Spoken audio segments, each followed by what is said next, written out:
por espaço de 3 meses, disputando e persuadindo-os acerca do reino de Deus. Mas alguns deles endureceram e não obedeceram, falando mal do caminho perante a multidão, e retirou-se deles e separou os discípulos, disputando todos os dias na escola de Tirano. E durou isto no espaço de 2 anos, de tal maneira que todos os que habitavam na Ásia ouviram a palavra do Senhor, tanto judeus quanto gregos. E Deus, pelas mãos de Paulo, fazia maravilhas extraordinárias, de sorte que até os lenços e aventais se levantavam do seu corpo, e aos enfermos e as enfermidades fugiam deles, e os espíritos malignos saíam. E alguns exorcistas, dos exorcistas judeus ambulantes, tentavam invocar o nome do Senhor Jesus sobre os que tinham espíritos malignos, dizendo: esconjuro-vos por Jesus a quem Paulo prega. Os que faziam isto eram 7 filhos de Seba, judeu, principal dos sacerdotes. Respondendo, porém, o espírito maligno disse: conheço a Jesus, e bem sei quem é Paulo, mas vós, quem sois? E saltando neles, o que tinha o espírito maligno assenhorou-se deles, assenhorando-se deles, e pôde mais do que eles, de tal maneira que nus e feridos fugiram daquela casa. Bem, só até aqui. Vou citar os irmãos obreiros da casa da Maravilha. Eu tenho um certo costume de pregar, uma pregação bastante expositiva, expondo ali. E o que me chamou a atenção nesse texto, quando eu recebi o convite do vosso pastor, pastor Juninho, aí eu pedi uma palavra do Senhor, porque é uma grande responsabilidade, irmãos, porque o que nós temos visto, nós temos saído muito por aí afora para, ora, ministrar, ou, ora, às vezes, respondendo a convite, a cartas, e nós temos visto que o Evangelho, nos últimos dias, porque eu creio, isso é o que eu creio, a palavra ela diz que nós somos, já é chegada a última hora, irmão, porque Jesus ele falou o dia que ele viria para buscar a sua igreja.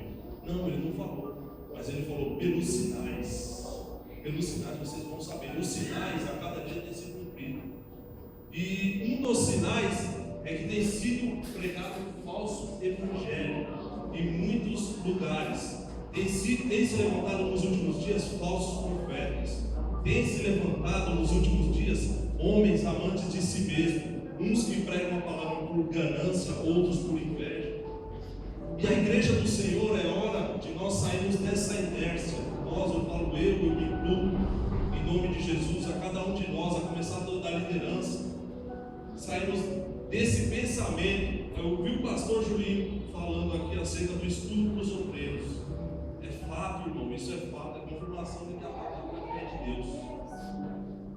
E muitos falsos profetas têm se levantado, têm trazido doutrinas falsas, muitos têm professado um falso evangelho, têm enganado a muitos, multidões e multidões. A igreja do século 21 não acorda.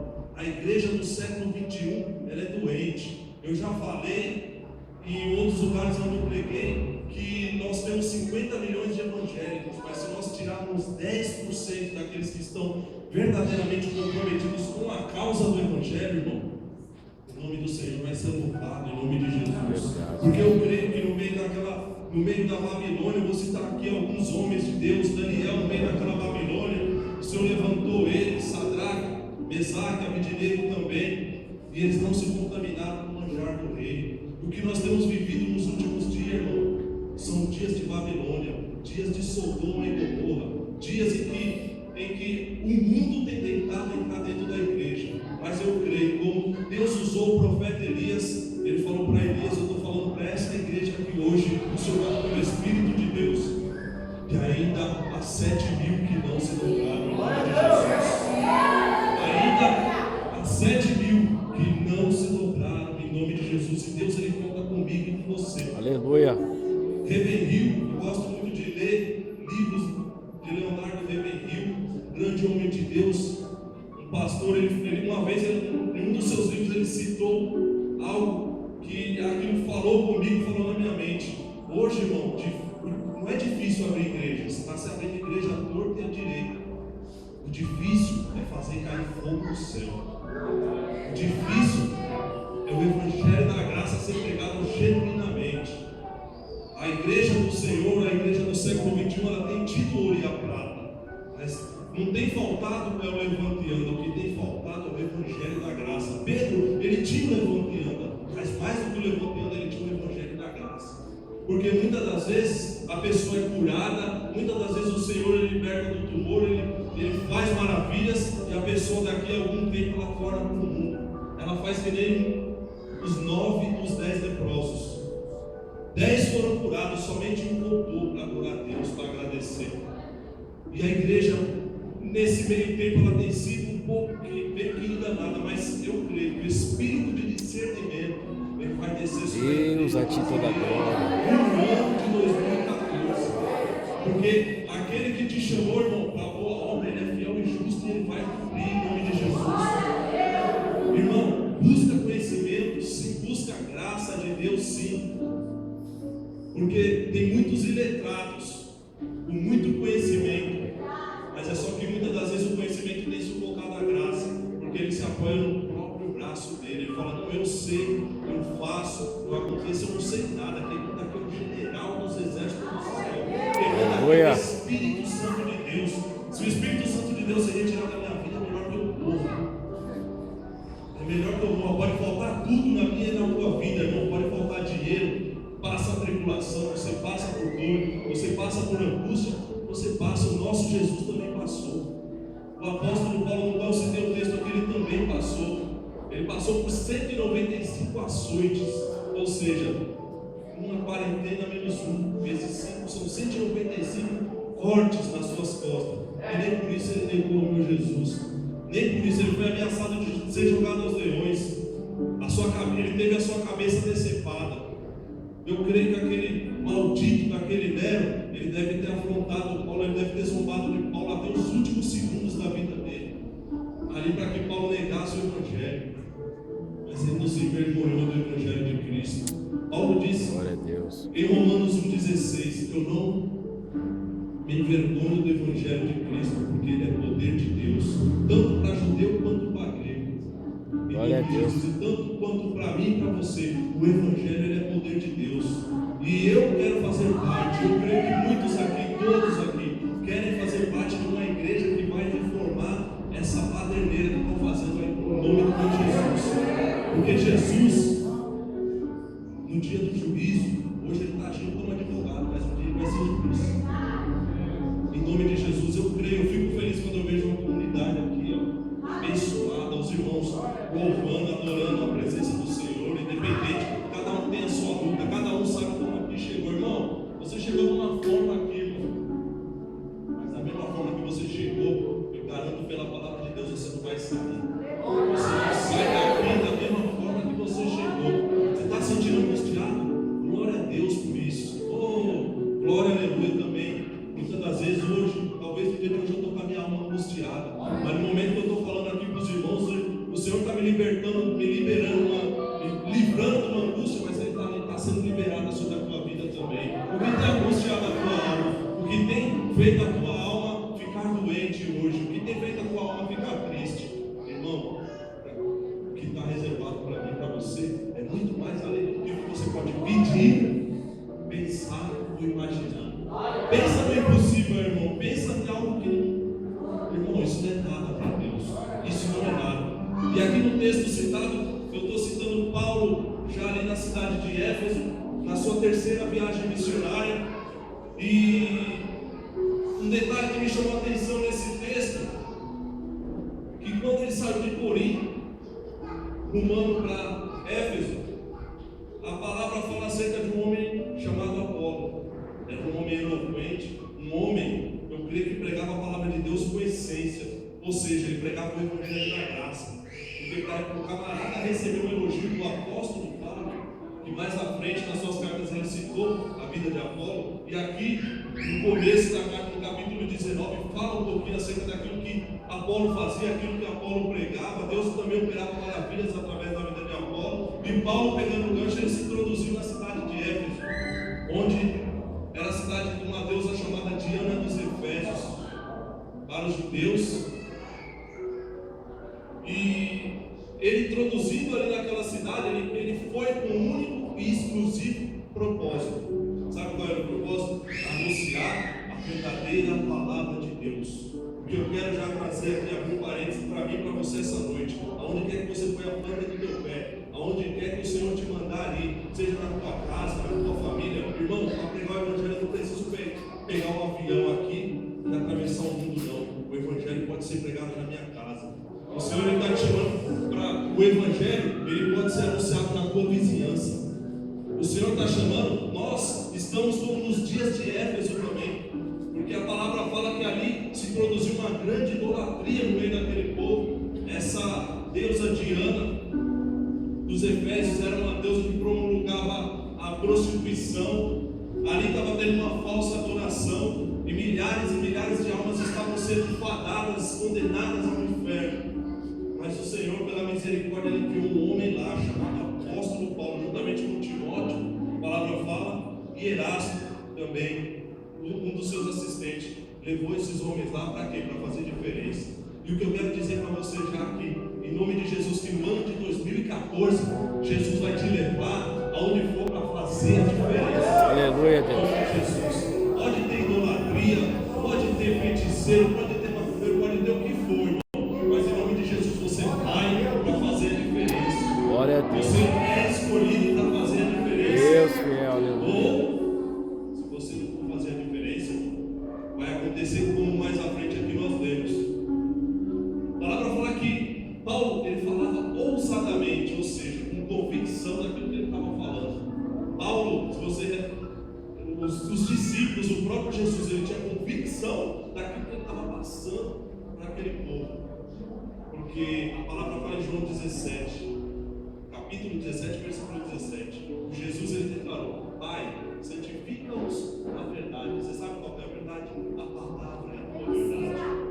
E ao momento que você está aqui ouvindo a palavra de Deus, no momento que você está na sua casa fazendo a leitura da palavra de Deus, você está em oração, você está muitas das vezes consagrando. Lógico, não é todo dia que vai dar para você fazer isso, separar um tempo vasto para você estar ali diante da presença do Senhor. Mas aonde você estiver, irmão, eu sou testemunha disso. No caminhão, eu trabalho dirigindo um caminhão na minha firma, ou na perua, ou no carro, ou no trânsito, ou andando. Muitas das vezes eu tenho vontade só de fazer, porque às vezes em algum lugar, assim, costumeiramente eu indo de carro, eu pego e vou de a pé. Porque de a pé ali eu vou ali sozinho, concentrado, eu vou orando, estou orando no meu Senhor ali, ó, a todo momento. A palavra fala: orai sem cessar. Lógico, não é todos os momentos que você vai estar em oração 24 horas por dia, não, é impossível. É impossível. Mas o pouco que você ora para Deus, irmão, talvez o mínimo que for, irmão, o Senhor às vezes ele está esperando ali, ó, tem um parente seu, fadado no inferno ali, ó, prestes, ele está em cima do fio da linha ali, ó, para cair no abismo. E um pouquinho que você se santificar, um pouquinho que você falar: não, eu quero, eu tenho um compromisso com Deus, ele vai te usar no momento chave, numa hora chave, no momento, na hora que a pessoa pensa em se matar. Como um dia eu entrei aqui nesse ministério, eu estava em cima do viaduto, 23 de maio, totalmente desnorteado, o diabo falando: se mata. Eu estava na beira do viaduto, prestes a lançar minha alma no inferno, quando o Espírito de Deus falou comigo quando eu estava voltando: você vai na Avenida Vila Eva, eu vou te mostrar onde você vai descer. Eu peguei o ônibus da Bela Vista, atravessei e parei ali na igreja Vida Plena, onde era ali embaixo da Vila Eva. O ponto era quase de frente. E no momento que eu ouvi aquela palavra, irmão, o pastor Juninho que estava ministrando aquele dia, eu sentei na última cadeira, eu nem conhecia esse homem de Deus, eu não conhecia ele. Eu vou abrir aqui um parênteses, eu vou descer o deck aqui agora. Irmão, honra o teu pastor, viu, irmão? Honra o pastor, honra a liderança. Eu não estou aqui para trocar conchavos com o homem, não. Honra, que é o homem de Deus, irmão. Várias nós temos. E no momento que eu entrava ali na igreja, era ministrada a palavra, Deus usou a vida do homem de Deus em revelação. E aquele que estava prestes a ir ao inferno, porque se eu me matasse, eu era réu de mim mesmo, eu estava condenado ao inferno. Ele entregou algo de Deus ali para mim, e aquele algo que ele entregou, isso, há 11 anos atrás, está se cumprindo hoje. Porque isso aqui eu não imaginava, eu não queria pregar para Deus. Eu não queria, então, quando ouvides a voz do Senhor, irmão, não endureçais o vosso coração, diz o Senhor. Quando ouvides a voz do Senhor, tem muitos padecidos, tem muitos ali como na cidade de Éfeso, idolatrando, tem muitos ali como na cidade de Babilônia também, onde Daniel estava, na idolatria, no pecado, no erro. Mas o Senhor sempre, uma coisa eu tenho certeza, pode ter milhares na presença do inimigo, mas eu tenho certeza que quando Deus levanta um cheio do Espírito, o inferno vai querer bater em retirada, em nome de Jesus. Quando Deus levanta um cheio do Espírito, todo o reino vai ter que saber que só Ele é Deus. Aleluia. O controle de todas as coisas está na mão de Deus. Verdade. E ali quando eles entraram na cidade de Paulo, ousadamente falando, né, diante dos fariseus, diante de muitas pessoas ali, muitos doutores, homens entendidos da lei, ele discursando, pregando o evangelho da graça, muitos demônios eram manifestos. Paulo estava sendo usado extremamente pelo Espírito de Deus, enfermos eram curados, onde ele passava o Espírito Santo estava agindo. E os filhos de Cefas eram homens do sacerdote, filho de Cefas, eram 7 filhos que ele tinha. E a palavra fala que esses filhos eles ouviram falar, porque o rumor onde o homem de Deus está, irmão, quando Paulo chegou ali naquela região de Éfeso, aonde ele passava, havia um alvoroço na terra, mas antes de haver um alvoroço na terra, estava havendo um alvoroço no reino celestial, no reino espiritual. Então, irmão, não se espanta onde você chegar, muitas coisas vão acontecer. Já tá bom, já não tá? Já tá bom, já não tá? Vai mais. Se você verdadeiramente tem buscado, 15 minutos ao final. verdadeiramente ali, Senhor, eu estou na tua presença, tem misericórdia, vamos para cima, irmão, não desiste. E aí esses filhos de Cefas, a palavra fala que eles pegaram e foram tentar expulsar o demônio desse rapaz. A palavra não relata o nome dele. E que ao tentar expulsar o demônio, eles falaram: ó, eu vou conjurar você por Jesus. Poxa, o diabo conhece Jesus. Ele conhece o calcanhar de Jesus, porque com aquele calcanhar lá, ele esmagou a cabeça. Eu limpo você. E o demônio tornou a dizer: eu conheço também a Paulo. E aqueles homens ficaram meio contados ali sem saber o que fazer.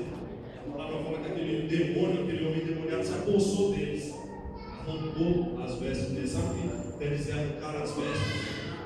Literalmente ele arrancou, eles saíram, a palavra fala que eles saíram rasgados, eles saíram cruz. Uma coisa eu tenho para dizer para você, irmão: o diabo ele não vai ver a tua nudez, ele não vai expor a tua nudez, que eu estou falando, não é a nudez física, é a nudez espiritual. Ele quer que você torne para trás, ele quer que você olhe para trás como a mulher de Ló um dia olhou. E ela virou estátua de sol. Você sabe por que a mulher de Ló olhou para trás, irmão? Eu vou sair um pouquinho do texto. Você sabe por quê? Porque o coração dela, a casa dela estava em Sodoma. A vida dela, os bens, os pertences estavam em Sodoma. Ou seja, foi lhe dada uma ordem para não olhar para trás. Não só ela, como a família. Ou seja, a palavra fala, esquecendo que Paulo mesmo falou, das coisas que para trás ficam, prossigo para o alvo da soberana, prêmio da soberana vocação em Cristo Jesus. Verdade. Você tem que olhar para frente, irmão. Glória a O Deus. que passou, irmão, passou. Em nome de Jesus. Quem vai ficar te acusando do teu passado, te lembrando do teu passado, é um capiroto. Mas quem lembra do teu futuro, que é lá na Nova Jerusalém, é o meu Jesus. Quem te lembra do meu futuro, do teu futuro, é o Espírito de Deus. Se você continuar prosseguindo para o alto, não é hora. O Senhor mandou dizer que não é hora de recuar. Tem gente querendo voltar para trás aqui. Você não vai voltar, porque Jesus, Ele te chama pelo teu nome essa noite. Ele te conhece pelo teu nome. Você não vai voltar, sabe por quê? O preço que Ele pagou na cruz do Calvário, irmão, foi muito caro para você pegar simplesmente olhar agora e falar, não, eu vou voltar. Você não vai voltar, você vai avançar. Em nome de Jesus. O ano de 2014 é o ano que você vai avançar, é o ano que você vai estar na presença de Deus. É o ano que se eu orava 5 horas semanais, eu vou orar 10. 2014 vai ser um ano, se eu jejuava 3 vezes por semana, eu vou jejuar 6. É o ano que, se eu lia um versículo por dia, eu vou ler 2 capítulos, 3 capítulos, 4 por dia. Sabe por quê, irmão? Que liberta o homem não é revelação, não. Eu creio no ministério da revelação, eu creio é de Deus. Eu acabei de dar um testemunho de uma revelação de Deus aqui que me trouxe de volta para o Evangelho. Eu creio nisso. Mas o que estão fazendo aí? Estão vendendo. Na época da Inquisição, eles falavam que os monges, os padres, os católicos, eles vendiam indulgência. Não é diferente no dia de hoje, irmão. Os próprios cristãos estão vendendo indulgência. O que estão fazendo com o Evangelho? Eu estou cansado. Eu creio que muitos têm estado cansados. Estão vendendo um copo de água ungida. Eu não tenho nada a dizer. Mas eu sou bom. Estão vendendo toalha ungida. Estão vendendo coisas que estão fora da palavra de Deus. Aqui eu relatei no texto. Estava operando, Paulo operava sinais, prodígios, maravilha, debaixo do poder do Espírito Santo. Vê se você vê Paulo vendendo um copinho de água para alguém. Vê se você vê o apóstolo Paulo ou qualquer um dos discípulos vendendo um lenço para se tratar. A palavra que ele dá. Estão invertendo os valores, irmão. Então é hora de 2014. Eu creio que Jesus vai levantar uma igreja que vai contar todo esse modismo, eu estou cansado, irmão. Eu vou usar até uma palavra aqui. Tudo agora é gospel. Até o funk é gospel, o axé é gospel, o samba é gospel. Eu estou achando que no inferno vai ter uma área que vai ser gospel também, vai ter um inferno gospel. Porque estão trocando os valores. Eu sou cristão, eu sou. A palavra do Senhor fala, Paulo falou, ai de mim se eu não pregar o Evangelho de Cristo. Paulo ele se colocava como o pior dos homens, como servo de Cristo. E nesse meio dessa modinha, o mundo está se introduzindo, irmão, sem que os irmãos percebam, dentro da igreja. E o que Deus quer nessa noite de mim e de você, que como atalaias, como homem e mulher de Deus, como jovens, vocês são jovens, a palavra fala, vocês já vão ser uma linha. Eu sou líder de jovens lá da comunidade, lá onde a gente, pela misericórdia foi incumbida essa responsabilidade. Mas o Senhor ele tem nos honrado. Jovem, eu falo para vocês são a geração do amanhã, vocês são a geração que vai substituir o pastor Joel, vai substituir o pastor José. Vocês, Deus ele está contando com vocês, com todos nós. Eu creio que os irmãos aqui, Deus ele está contando. Mas o jovem ele tem um poder que se ele deixar Deus deixa Deus te usar, jovem, na presença de Deus. Diga não ao pecado. Diga não, vai valer a pena. Eu tenho um testemunho que eu me casei depois que eu fiz um voto, irmão, de um ano que eu era mulherengo. A irmã aqui, ela me conhece. Talvez ela esteja até assustada hoje, porque acho que é a primeira vez que eu a vejo na igreja depois de 11 anos. Pergunta para ela, que quem quiser saber meu testemunho, quem era eu. Mas uma coisa eu falo para você, o Evangelho, onde ele entra, ele transforma. Aonde essa palavra entra, irmão, se você der lugar, ela vai te transformar. Se eu der lugar, vai ter transformação, vai ter cura, vai ter